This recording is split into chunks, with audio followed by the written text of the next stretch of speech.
Good morning. A very happy Founders Day to all of you. Today is an important day for all of us. It is a reminder to us about the humble beginning of our prestigious institution. We are celebrating that we are blessed with such a beautiful and wonderful institution with all the facilities. Today, we celebrate the joy of learning as we develop in mind, body, and spirit. And we celebrate the bond that we share with our founder, late Janab Hakim Abdul Hamid Sahab.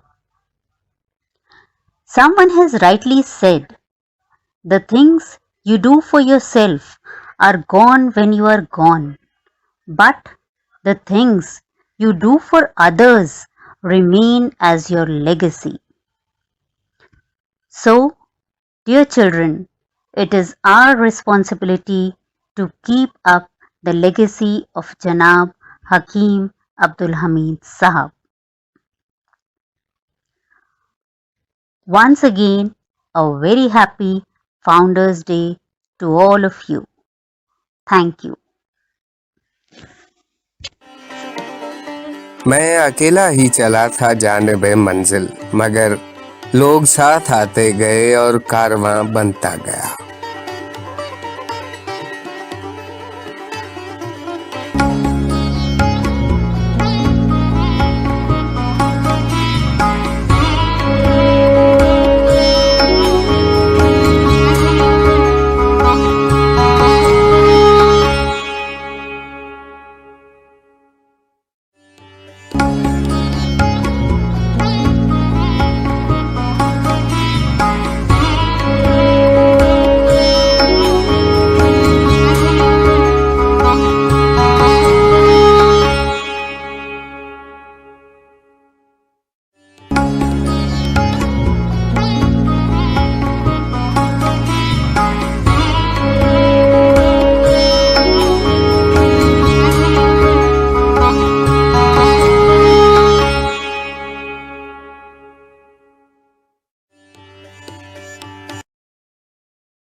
हकीम अब्दुल हमीद। हकीम अब्दुल हमीद हिंदुस्तान की अजीम शख्सियतों में थे। उनकी ज़िंदगी का सबसे बड़ा मकसद मुल्क व कौम की खिदमत था। उस खिदमत का सिलसिला उनके दुनिया से चले जाने के बाद भी जारी है।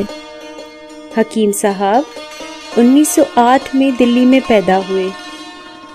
जब वो 13 साल के थे, उनके वालिद हकीम अब्दुल मजीद का इंतकाल हो गया।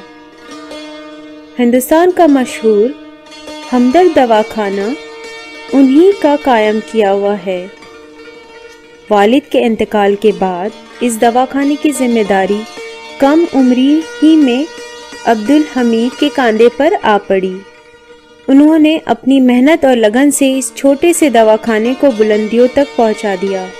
पुराने दिल्ली के इलाके लाल कुआं में आज भी ये दवाखाना कायम है। इस दवाखाने से लाखों मरीज शिफा पा चुके हैं और हजारों अब भी फैज़ उठा रहे हैं। यूनानी दवाओं को आम करने के लिए हकीम साहब ने दवा साजी की इब्तिदा की। देखते ही देखते हमदर्द में बनने वाली दवाओं की मांग दुनिया भर में होने लगी। कुदरत ने हकीम अब्दुल हमीद के हाथों में बड़ी शिफा दी थी। इनके नब्ज़ थामते ही मरीज इत्मीनान और दिली सुकून महसूस करता था। वो गरीबों और ज़रूरतमंदों की मदद में फराग दिली से काम लेते थे।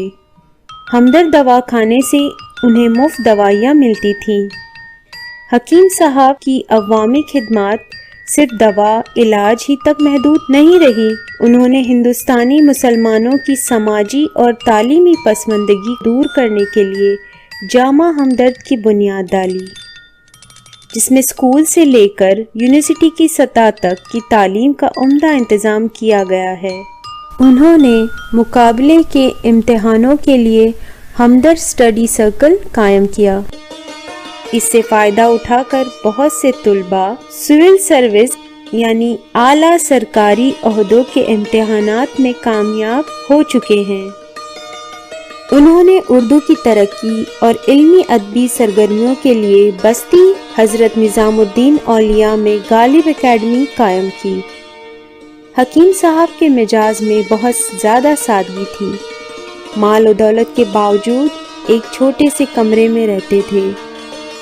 इस कमरे में सिर्फ एक चटाई, एक मेज़, एक कुर्सी, एक टेबल लैंप, चंद बर्तन, एक संदूक था। आराम और आराइश का कोई सामान ना था। अक्सर फक्र से कहते कि मेरा ये जूता 15 साल पुराना है। लिबास का मामला भी कुछ ऐसे ही था। खाने पीने में भी सादगी बरतते थे। इस सादगी ने इनकी शख्सियत को पुरअसर बना दिया था।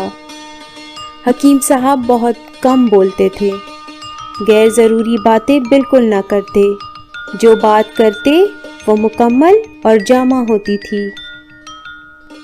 इनकसारी, सब्र व कनात, खुद एतमादी, लगन, मेहनत और वक्त की पाबंदी उनकी शख्सियत की नुमायाँ खूबियाँ थीं। उनकी खिदमात के एतराफ़ में हुकूमत हिंद ने उन्हें पद्मश्री और पद्म भूषण के एजाज़ात से नवाजा। हकीम अब्दुल हमीद का इंतकाल 22 जुलाई 1999 को हुआ और उनकी कायम करदा यूनिवर्सिटी जामा हमदर्द में उन्हें दफन किया गया।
हकीम अब्दुल हमीद साहब की शख्सियत गैर मामूली।